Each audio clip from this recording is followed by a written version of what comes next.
There we go, Frank. What up? What up, baby? How you doing? I'm good. How are you? Good to see you, man. Good to see you more, man. So can I start off first of all by saying congratulations, bro? Thank you. Congratulations. Not only did you kill it on the versus battle with Alicia Keys, but you were on TV so many times this week. And last Yes. night, the Father's Day special was one for the ages, brother.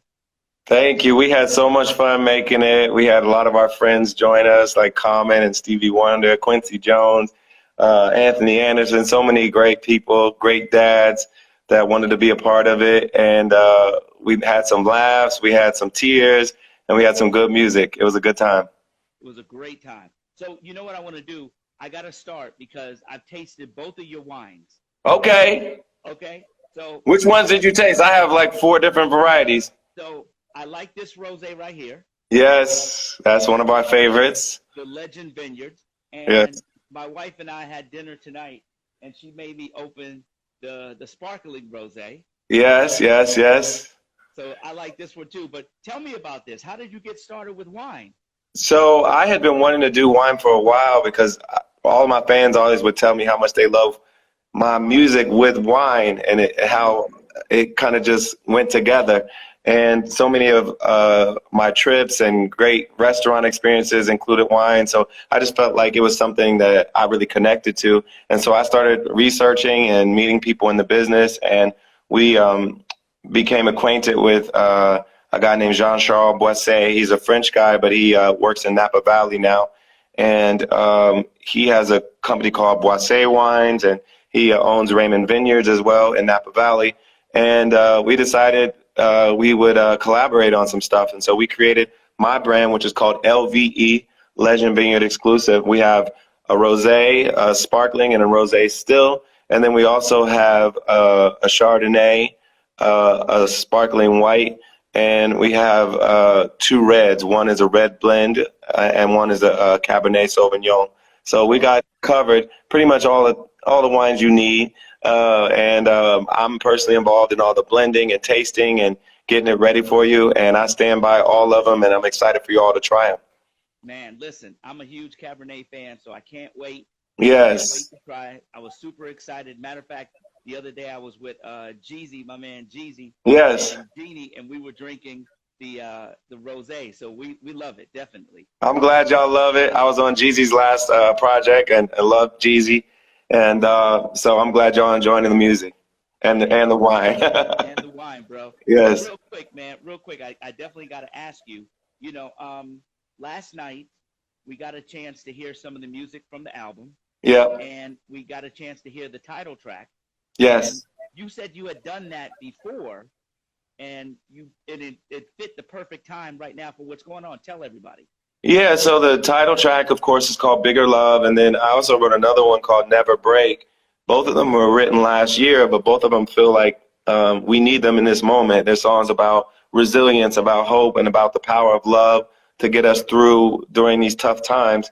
And I felt like both of those songs were right on time for what we need right now. But I wrote them last year before I knew, what the world was going to be like this year. It's been quite a 2020.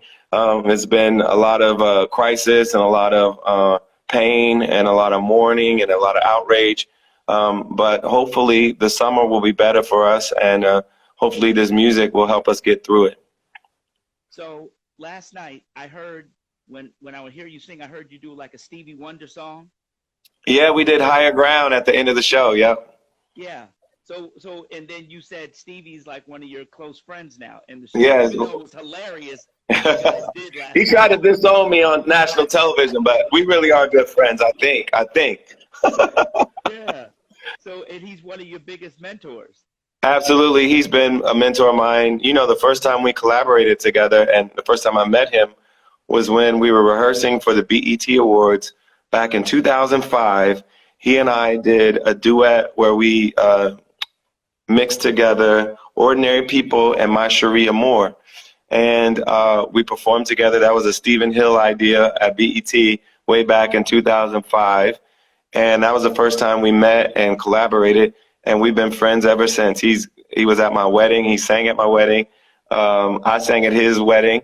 And we've just been supportive of each other all these years. And he's always that way with younger artists that he takes a liking to. He always will show you love and mentor you and do his best to give you advice and all that stuff. And he's been that way with me since 2005.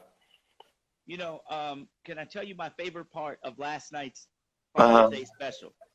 So I didn't get a chance to tell you. So I had a new baby girl, Oh, 15 wow. months ago. Congratulations. Yeah, so I got all boys, and all of a sudden I get remarried, and now I got a baby girl, right? Yes. And watching you with your daughter last night, it was Yes. like, okay, is this what I have to look forward to? Like the painting of the nails and If you're lucky, you know, my daughter is so wonderful. I have so much fun hanging out with her. She's our firstborn. And my family's full of boys too. Like there's three boys and one girl in my immediate family.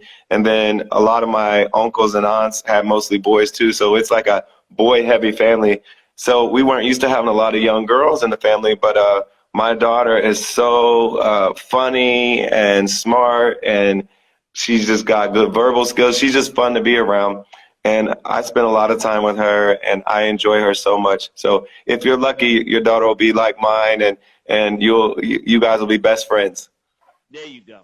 So let me ask you this. So you got with Common, you won an Academy Award for a song that if Yeah, you could play right now, it yeah. would be it would be perfect for the moment right now. It's almost like that song was God sent. And then the songs you did last night. Do you ever feel like you're spiritually moved when you do your albums? Well, it's interesting because when we did Glory for Selma, Ava DuVernay, who directed the film, she reached out to Common and said, "Can you guys come up with an end title song for the movie?" And Common said, "You know, I'm going to reach out to John because I feel like John will help me do what I need to do for this song."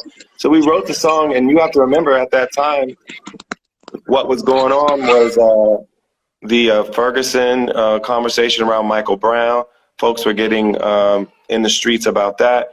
And not long before that was Trayvon. So we were already dealing with these issues that we're dealing with now with George Floyd and Breonna Taylor and others back then. And so we were not only inspired by Dr. King and his great work, but by what was happening in the streets at that moment. And you listen to Common's lyrics, and he talks about how we walked through Ferguson with our hands up. So we were inspired by them, the activists and the organizers who are out in the street. And then in turn, I think our song has been an inspiration for them as well, because even now in 2020, people are still marching with our song Glory.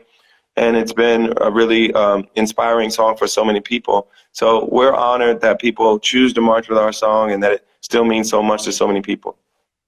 You know, some of the listeners are asking, what is your favorite song off of this new album? You know, it changes, but right now, my favorite is track 13. It's a song called Remember Us. It features Rhapsody, and I just love the groove. It reminds me of Al Green. My vocals are kind of a mix between Al Green and Marvin Gaye, and when it comes to the influences. And then Rhapsody gives a really beautiful, nostalgic verse on the song, and it's still one of my favorites. It's dreamy, it's beautiful. The strings, it just makes you feel like you're floating when you listen to it. So that's one of my favorites, but I have quite a few favorites throughout the album. It's hard to pick because they're all mine. They're all my babies. So when you are recording music, does your family come in sometimes? Very seldom. Usually I work at the studio, and, you know, when I come home, I focus on being a dad and a husband. And when I'm at work, I focus on work. So I don't bring them to the studio very often, but I do start to bring the music home once it's starting to get closer to the finish line and play it for them. So the kids have danced to a lot of the music before y'all heard it. Chrissy has too, and she's told me what her favorites are by the time you've heard it. But early on in the process, they're not usually there. Okay. Okay. So right now, you've done the television show. Yes. You've been on all the circuits and Good Morning America and everything. You got the Father's Day special with all of your so it seems like knowing you for so long, since when you first came out, that you really have gone full circle, bro. Like you've been able to really encompass, like what you just said, keeping the family life together and the professional life, and it kind of works so much for you? What is the secret to that? Well, I think part of it is when you're focused on work, really focused on doing the work. So don't take it for granted that just because you got awards and you've had success, that you can mail it in or phone it in on the next album. I treat every album like I have to prove myself every single time. And so when I go in that studio, I'm thinking, you know, I might lose my fans. They can move on to another artist. They can move on to somebody else or something else. And I want them to stick with me. And if I'm going to keep them around, I have to come with it every single time. I can't take them for granted. And so that's the way I approach this album, that I couldn't let my fans down. I couldn't take it for granted that they would stick with me. I had to impress them just like I've tried to impress them every single time. And I worked with great people, collaborated with great people, and tried to make my best album yet. And I feel like we may have made my best album yet. Hopefully people will give it a chance and listen to it and tell me what they think. But I think we have made my best album yet. If, you know, I'm sure everybody who's watching right now is saying, damn, I wish we weren't in this pandemic so we can come and see you live. Yeah, I wish you could too, you know. Seeing you live. Yeah, I wish I could too, because I love these songs and I can't wait to do them live. A lot of them would be really fun to play with an audience there. And we haven't been able to do it yet. We've been able to play by ourselves to a camera, but we haven't been able to play to an audience. And when it's safe, we will do it. But until then, we're going to wait and make sure it's safe for people to come to the show. There it is. John Legend. So, okay, so what's next for you? What's next? I'm going to, after another week of promoting the album, I'm going to take a little break because it's been a lot of work getting ready for this time and promoting the album and doing the Father's Day special. So we're going to take a little vacation in July. And then when I come back, we're going to get back to work. In August, we've got to film The Voice next season. We got some other stuff we need to get done. And Chrissy's got some TV shows she's going to be filming. So we're going to be busy in the late summer and fall. So we're going to try to enjoy a little bit of free time in July and then get back to work. And then get back to work. Anything you'd like to say to your fans before we finish up this Verizon Artist Lounge interview? Well, I'm grateful to all of you for sticking with me all these years. You know, my first album came out in 2004, Get Lifted. And many of you have been with me since then, and I'm very grateful to all of you. Hopefully, I really wanted to recapture some of that energy from Get Lifted on this album, Bigger Love. So hopefully you feel that. And if you fell in love with my music back then, you'll feel some of those vibes this time as well. And we continue to grow and we continue to evolve. And hopefully we've brought you along with us and you enjoy the music. And if you do, tell me, hit me up on Twitter, tell a friend, and let me know what your favorites are. Hopefully this album will be a good companion for this summer. I feel like it'll make you dance, it'll make you fall in love again, it'll make you feel good, and it's a great album for this summer. So I hope you all enjoy it. Ladies and gentlemen, the one and only John Legend. I'm going to sit here and finish your rosé. Yes, sir. It's that kind of day, it's that kind of summer. Enjoy it. It's my favorite right there, baby. Take care, Frank. Everybody. Thank you, I bro. appreciate you, brother.